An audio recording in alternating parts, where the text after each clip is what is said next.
Olá, pessoal! Nós somos do grupo responsável pela indústria de embutidos. Além de falarmos da granulometria aplicada na indústria, também falaremos do peneiramento. Nosso grupo é formado pelas discentes Ana Carolina, eu, Daphne, a Gabriela Lohane, a Karen Brum e a Tatiane Lima. Esse trabalho é da disciplina de Operações Unitárias 1, ministrada por Cristiane Guimarães Maciel Reis. Começando então pela definição de granulometria, que se trata do ato de medir o tamanho das partículas.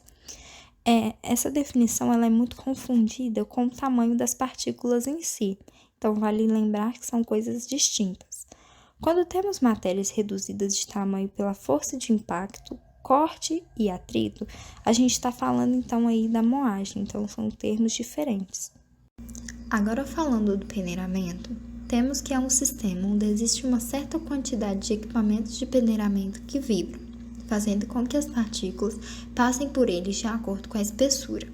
Nesse sistema, as peneiras estão dispostas em ordem decrescente de aberturas. Sendo assim, à medida que o material passa por elas, as aberturas ficam cada vez menores. Oi, pessoal, tudo bem? Meu nome é Gabriela. Eu vou falar para vocês um pouco sobre as etapas na produção de embutidos. Lembrando, pessoal, que eu vou falar uma coisa bem breve, bem resumida, porque não é o foco do nosso trabalho, né? A gente vai falar sobre o peneiramento, né, e a granulometria.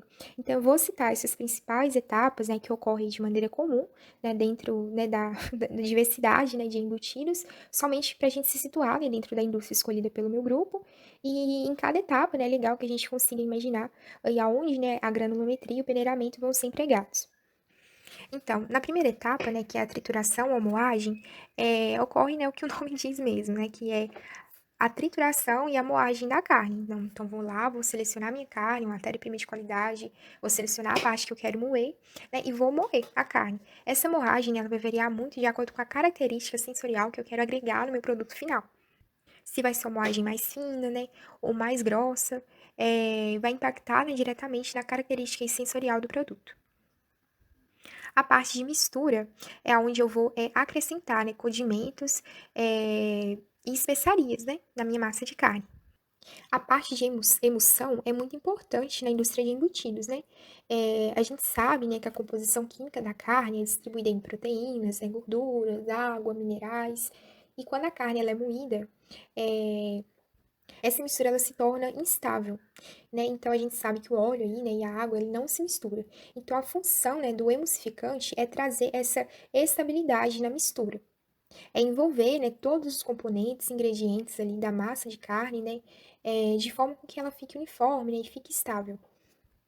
Após a emulsão, né, essa massa ela é envasada, né, em envoltórios e moldes que variam de tripas naturais, né, tripas artificiais ou moldes metálicos.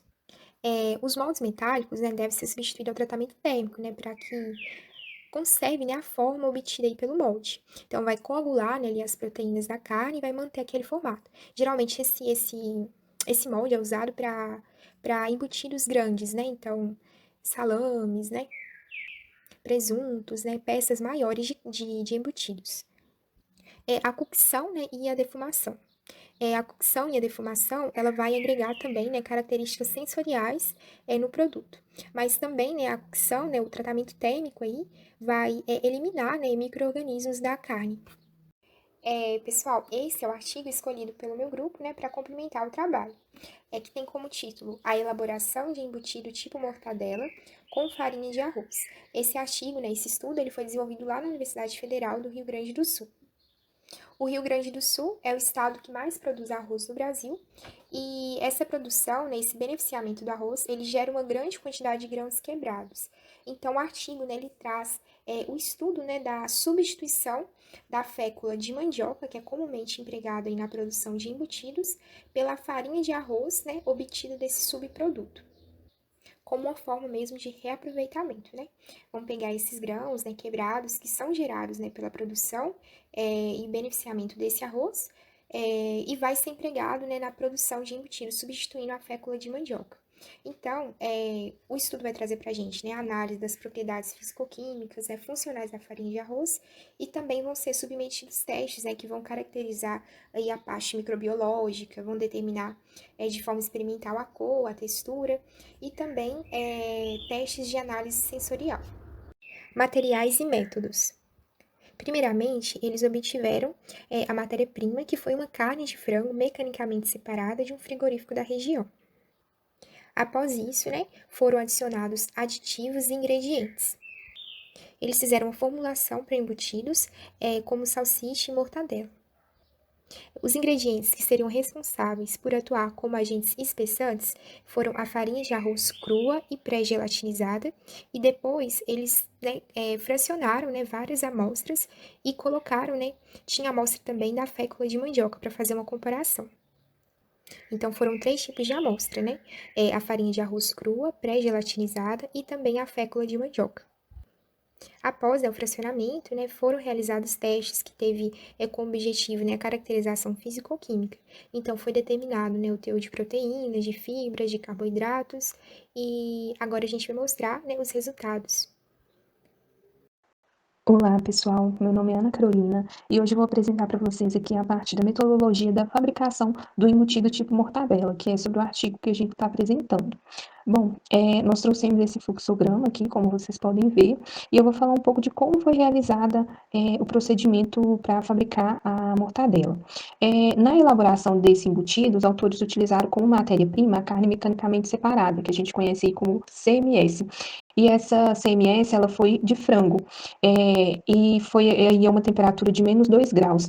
Então, para possibilitar a utilização da carne mecanicamente separada, os blocos de carne, eles foram submetidos a uma etapa de redução de tamanho, e para isso eles utilizaram uma serra-fita para reduzir o tamanho desses blocos de carne. E isso aí resultou, em peças de aproximadamente aí 1 quilo. Os recortes, eles foram conduzidos aí à operação no cúter, e isso foi para obter uma massa fina, né, e dividida. Então, após a operação, ocorreu a etapa de pré-mistura, como a gente pode ver aí no fluxograma. Nessa etapa de pré-mistura foram adicionados os ingredientes, aditivos e condimentos. Posteriormente, também foi realizada uma emulsificação. Então, logo após a emulsificação, a massa foi transferida para a embutideira. E depois dessa etapa também ocorreu aí o embutimento, e foi utilizando um envoltório aí termoencolhível para obtenção de peças de aproximadamente meio quilo. Depois desse procedimento, ocorreu também a etapa de pasteurização. Essa etapa ela foi feita em uma panela de cozimento até atingir o centro do produto, numa temperatura aí de 72 graus. Como a gente sabe, essa etapa é para evitar o crescimento de micro-organismos indesejáveis e auxiliar aí na fixação de cor, e prevenir também o enrugamento do envoltório. Aí, depois da pasteurização, submeteu o produto a um choque térmico e resfriamento numa câmara aí, de refrigeração, uma temperatura de 4 graus. Então, no processamento do embutido, foi substituída a fécula de mandioca, utilizada na elaboração do produto comercial convencional, pela farinha de arroz crua e pré-gelatinizada, nas proporções aí de 3, 4 e 5%, obedecendo o limite máximo de amido que é permitido aí pela legislação. Nessa figura 1 aí, como vocês podem ver, tem mostrando todas as etapas que foram realizadas até obter esse embutido do tipo mortadela. Então, depois dessas etapas que foram realizadas, seguiu para as análises. Essas análises foram a determinação do índice de absorção e solubilidade em água, determinação das propriedades viscoamilográficas de farinha de arroz e fécula de mandioca, a determinação instrumental da cor, determinação instrumental da textura, avaliação sensorial por comparação múltipla e avaliação microbiológica. Aqui nós trouxemos para mostrar para vocês a tabela 1 sobre a composição proximal das amostras dos embutidos tipo mortadela. Então, observando essa tabela, nós podemos verificar que a composição proximal dos embutidos elaborados com as farinhas de arroz crua e pré-gelatinizada é semelhante à composição dos embutidos com fécula de mandioca, e próximo também dos valores que foram encontrados aí na literatura, de acordo com o que esses autores do artigo relataram. Então, a gente pode chegar a uma conclusão aí, até uma conclusão dos próprios autores, que essas diferenças encontradas aí na composição das farinhas de arroz e da fécula de mandioca não influenciam a composição dos embutidos. Provavelmente isso acontece devido à pequena quantidade desses ingredientes que foram adicionados aí durante a elaboração desses produtos. Olá, meu nome é Tatiane e eu vou falar sobre as propriedades funcionais. Como podemos observar na tabela 2, pode-se verificar que os índices de absorção e solubilidade em água da farinha de arroz crua são reduzidas quando comparados à farinha de arroz pré-gelatinizada, mostrando assim que a severidade do tratamento térmico pode ser considerada como um fator importante para diferentes índices de absorção e solubilidade em água. Já o baixo valor de absorção pode ser atribuído ao restrito acesso à água por causa de uma estrutura compacta.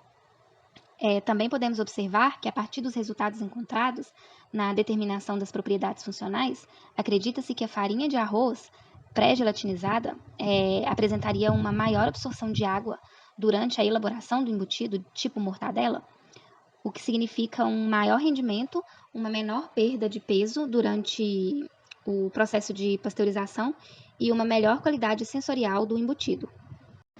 Falando sobre propriedades viscoamilográficas, podemos observar, a partir do gráfico, que o grânulo de amido natural ele tem a capacidade limitada de absorver água fria devido à manutenção da sua estrutura cristalina do grânulo. Com o aumento da temperatura, no caso, ocorre o inchamento do grânulo de amido, na presença de água, o que quebra sua estrutura cristalina, gelatinizando o amido. Esse comportamento, provavelmente é devido à necessidade de rompimento das ligações entre cadeias de amido para a entrada da água. Como no caso da farinha pré-gelatinizada, a estrutura foi rompida anteriormente pelo processo de extrusão, assim a água entra mais facilmente e favorece o aumento da viscosidade com menor tempo e temperatura.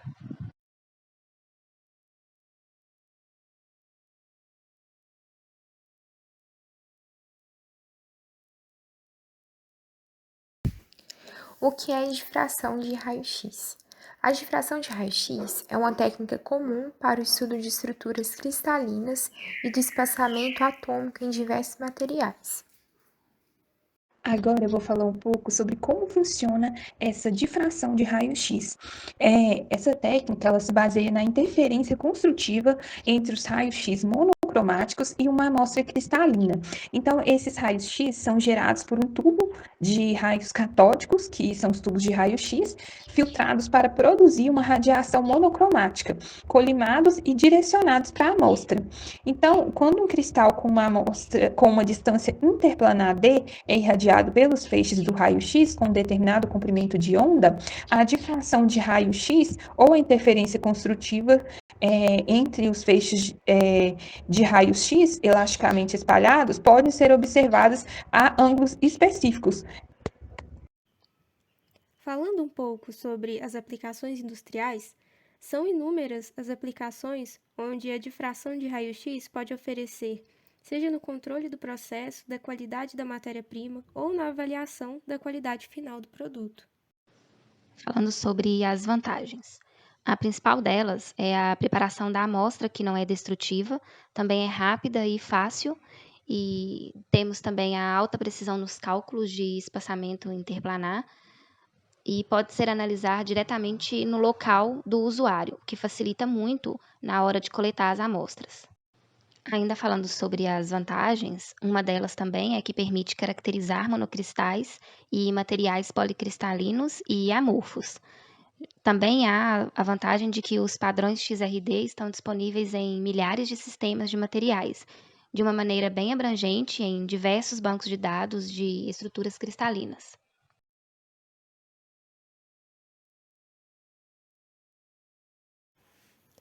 Essas são as referências que foram utilizadas no nosso trabalho.